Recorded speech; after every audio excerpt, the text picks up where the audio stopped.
اینجا دیگه کجاست؟ چه دهن کوچولوییه. پس بالاخره اومدی. سریع قلوپ گنده بده بیاد میمی جونم، مردم از گرسنگی.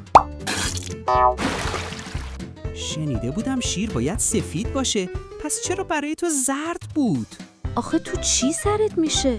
این آغوزه طلاییه، بمب ویتامین و مواد غذایی. وا، پس چرا الان آبی شد؟ رنگ نرمال شیر مادره دیگه. تو چی کار داری؟ میکه تو بزن. این همه تنوع؟ دومینوه مگه؟ بذار ببینم مدل دیگه هم داره؟ اینجا رو صورتیه. این برای اینه که دیروز یه دل سیر آلبالو گیلاس خوردم. رنگدانه هاشون شیر رو اینجوری کردن. اینو دیگه بذار من بگم. حتما شاتوت و هندونه خوردی. نه خیر، آخه تو چطور بدون دندون تونستی گاز بگیری؟ خونمو در آوردی. تا قبل از اینکه مادر بشم نمیدونستم شیر مادر میتونه رنگ‌های مختلف داشته باشه.